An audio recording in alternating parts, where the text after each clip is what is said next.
Bismillahirrahmanirrahim. Alhamdulillah hari ini saya Dayat Zulkarnain dari Laz Persis kantor layanan Cianjur.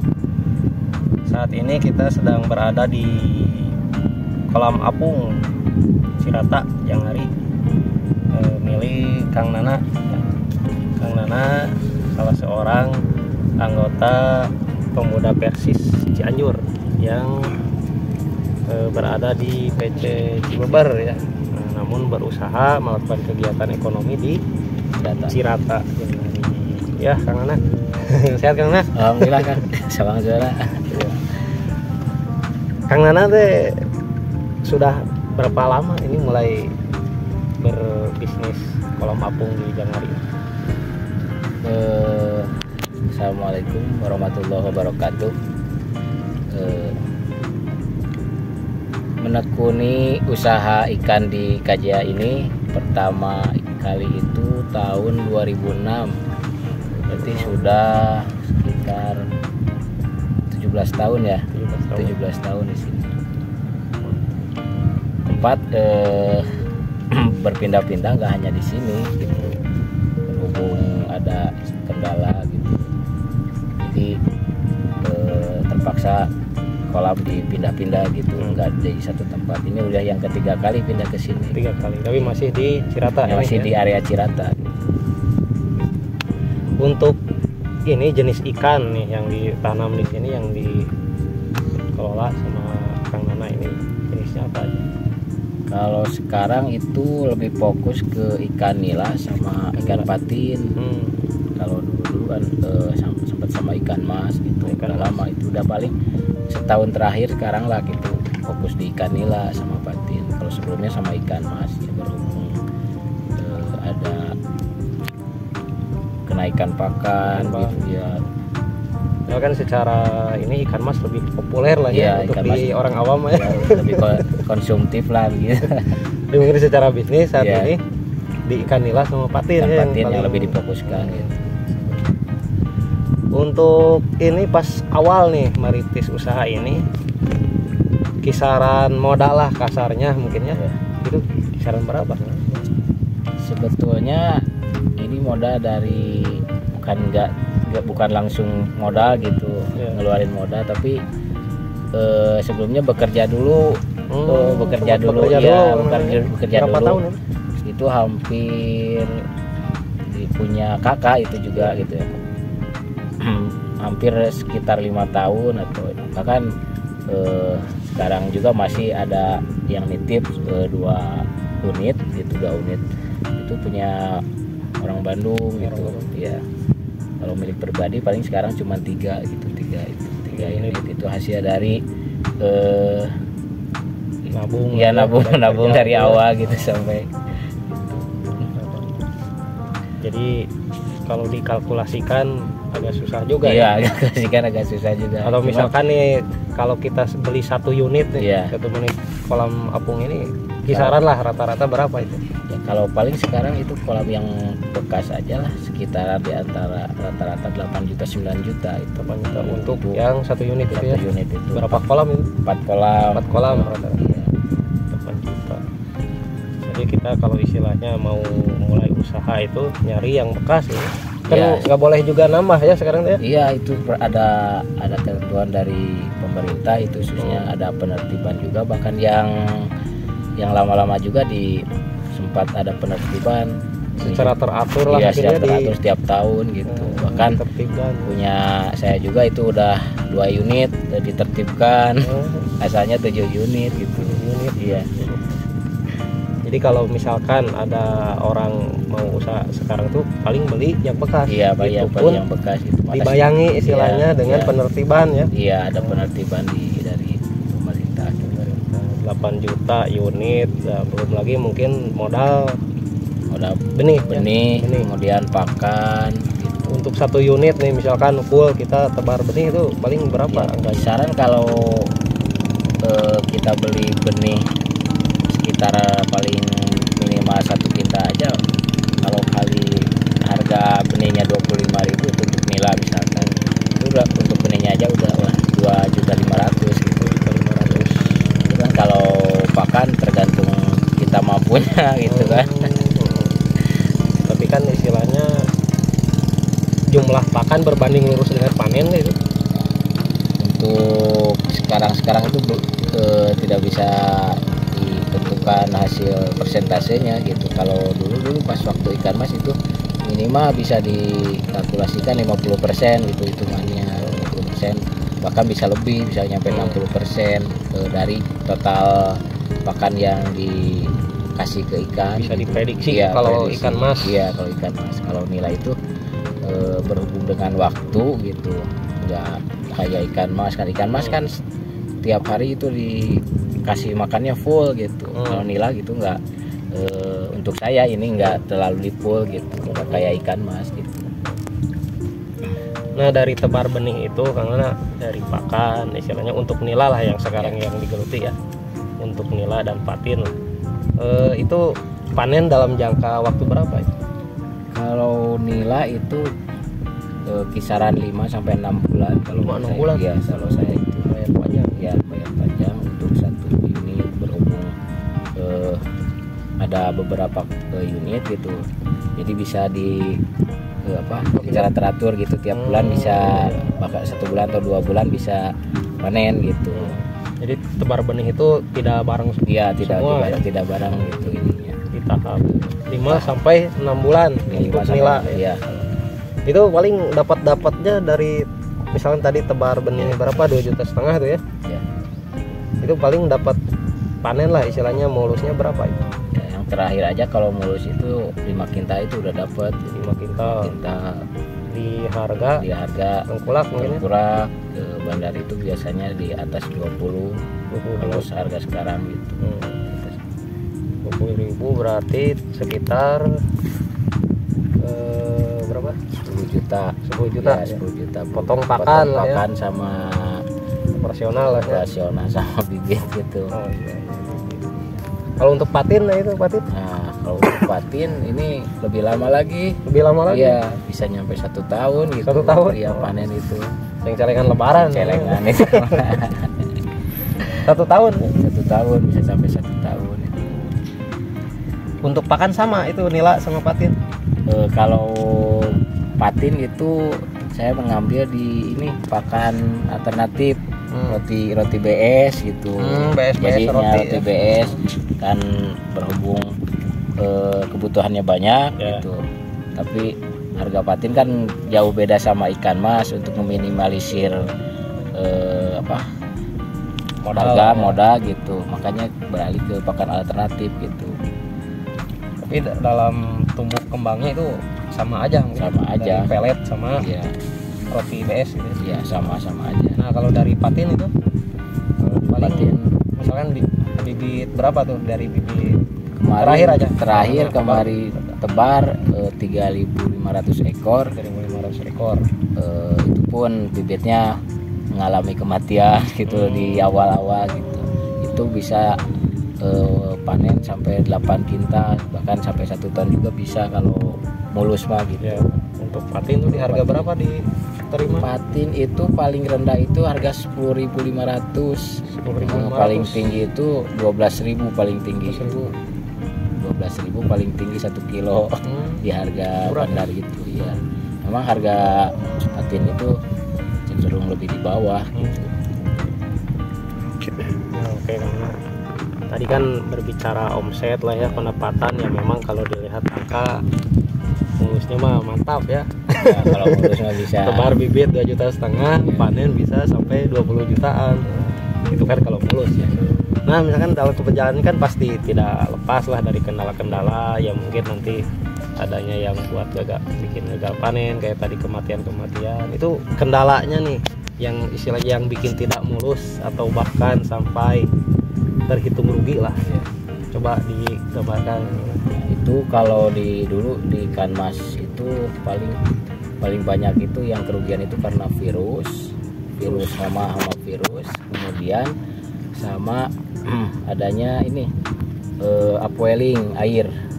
Nah, upwellingnya jadi arus balik ya, arus balik itu ya, harus dari bawah gitu naik ke atas. Itu biasanya kalau ada angin selatan. Ya. Nah, itu pada ikan-ikan kebanyakan kalau tidak diusahakan itu pada mabokan mati gitu, kematian itu bahkan sampai massal itu kalau sampai massal gitu. Terus apalagi tuh kalau selain dari kondisi alam lah itu mah ya alamnya, kemudian yang paling faktor yang ini dari ulah manusia lah, ada aja kan di sini juga. Tangan-tangan jahil gitu, pencurian. Iya, pencurian ikan itu tidak lepas di sini itu, walaupun di air gitu itu ada pernah saya juga kejadian beberapa kali gitu kena mencuri ikan gitu.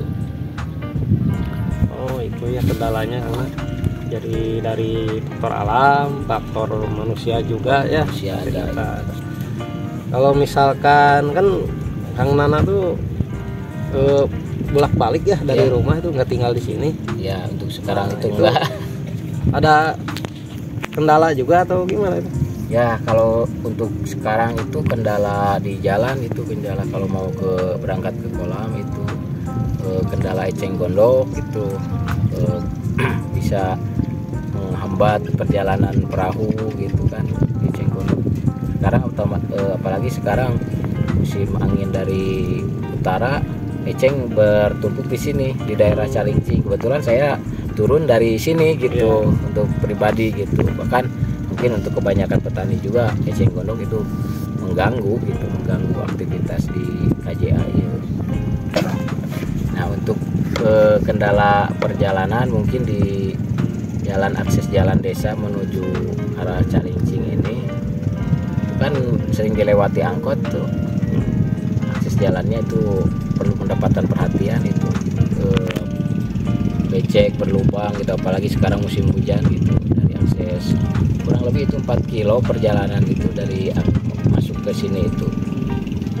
Dari jalan nasional. Dari jalan nasional itu 4 km kalau sampai Calincing 4 kiloan kalau dihitung secara jarak. Masih ada akses, masih banyak akses jalan sebagian yang rusak gitu, berlubang, becek. Padahal kan ini termasuk area wisata ya, wisata pancing ini. Iya. Nah selanjutnya karena dalam rentang waktu menggeluti bisnis ini, pernah berada di titik terendah lah istilahnya dalam usaha ini, sampai karena sampai pada titik putus asa, berhenti berbisnis atau bangkit lagi? Ya, memang dalam 17 tahun itu usaha di sini mengalami naik turun ya, namanya juga usaha gitu. Fluktuatif, naik turun selama 17 tahun. Itu pun kalau dihitung dari mungkin 17 tahun itu dari pertama kali masuk gitu ya, dari pertama kali usaha di sini. Untuk selama 17 tahun itu ada posisi terendah yang dialami itu beberapa tahun terakhir, apalagi selama 16 tahun ke belakang itu bisa dikatakan bisa bertahan gitu, bisa tertangani. Kemudian karena ada COVID yang berkepanjangan sehingga membuat usaha di perikanan juga sedikit berpengaruh ya, bahkan harga ikan juga tidak sampai seperti biasanya gitu, mengalami penurunan terus-terusan. Kemudian adanya gempa Cianjur yang tahun 2002 itu juga lumayan berpengaruh terhadap perekonomian di Cianjur khususnya gitu. Apalagi kondisi daerah gitu berdekatan dengan pusat gempa gitu. Jadi bahkan usaha di sini juga bisa dikatakan belang betong lah gitu ke sini juga, karena ya di sana kan ada keluarga, di rumah di sini harus ada was-was juga gitu, tinggalkan di sana. Kemudian yang terakhir karena kerugian pas terakhir itu rugi fatal di pas penanaman ikan mas gitu. Itu sampai putus asa, sampai apakah ini usaha mau dilanjutkan atau tidak. Karena Ya, apa gimana harga yang ya itu harga yang tidak kunjung naik gitu, sedangkan harga kebutuhan harga pakan gitu pakan. terus melonjak gitu. Harga ikan penjualan di bawah gitu. Jadi mana ada untung buat petani gitu. Itu disitulah titik terendah yang dialami, sehingga ada momen di mana saya ada harapan untuk bangkit gitu, yaitu melalui adanya program umat mandiri dari kantor layanan Laispersis Cianjur, Laispersis kantor layanan Cianjur. Alhamdulillah berkat bantuan modal dari Laispersis Cianjur ini, saya bisa bertahan dan melanjutkan usaha di sini gitu, sampai sekarang. Jadi nah awal bisa akses ke LAJ gitu, sehingga menjadi harapan baru buat kami. Iya, kebetulan saya juga aktif di organisasi gitu, khususnya organisasi pemuda Persis yang itu menjadi satu organisasi di bawah otonom dari induknya gitu kan. Kalau LAJ itu lembaganya, saya aktif di otonomnya itu di pemuda Persis gitu. Kebetulan di Cianjur gitu tempatnya gitu, di PC Cibeber, yang anggotaannya di PC Cibeber. Selain di pemuda, kalau lihat tadi ini motornya ada stiker brigade Ya, ya kebetulan alhamdulillah aktif juga di brigade biasanya komando daerah Cianjur. Alhamdulillah sampai dari tahun berapa ya? Dari tahun 2018 kalau nggak salah. sibuk juga belakangan ya di pemuda, di Iya. brigade, menjalankan bisnis juga. Iya. Itu bagaimana tuh bisa mengatur waktunya gitu kan? Ya. Kalau dari segi waktu mungkin bukan ya dipisahkan lagi ya. Sisakan waktu untuk jamnya, untuk berkhidmat di jamnya. Mungkin Persis juga menimbang-nimbang gitu, tidak serta-merta memberikan bantuan kepada saya gitu kalau saya tidak aktif mungkin di jamnya gitu kan. Khususnya umat mandiri juga diteruntukkan itu yang difokuskan untuk anggota jamia gitu. Mungkin disitulah awal mula mengapa Laispersis bisa memberikan bantuan kepada saya juga gitu. Mungkin salah satunya itu alasannya. Nah selanjutnya karena mungkin ada harapan-harapan yang disuarakan untuk yang pertama mungkin pemerintah ya mendukung bisnis dan ekonomi. Untuk pemerintah mungkin petani kita berusaha di sini bisa legal ya, bisa adanya kepastian untuk kita di sini dijamin lah gitu, tidak ada gangguan, tidak ada apalagi penertiban kayak kemarin gitu, itu kan tidak berberi keadilan gitu ya. Ya, salah satu contoh kenapa hanya ditertibkan sedangkan PLTS di daerah masih di Cirata itu diizinkan gitu, kalau kendalanya itu adalah kewajiban.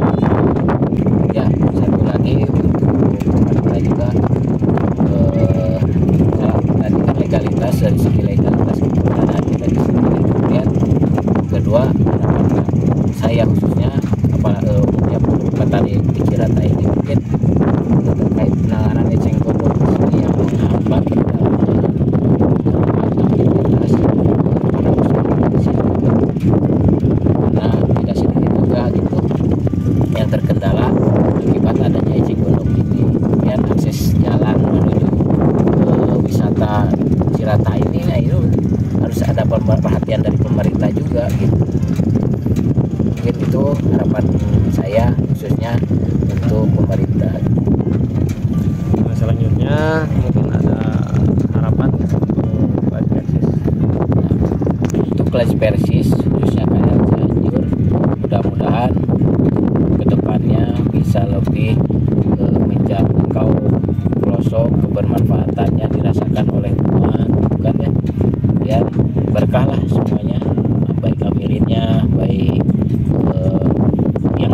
menjalankan bantuan itu sendiri. Khusus mungkin untuk para pengusaha bisa, khususnya yang memerlukan bantuan itu lebih diberdayakan lagi dalam harapan untuk dan spesies dan ekonomi. Siap, terima kasih Kang Nana. Siap. Soalnya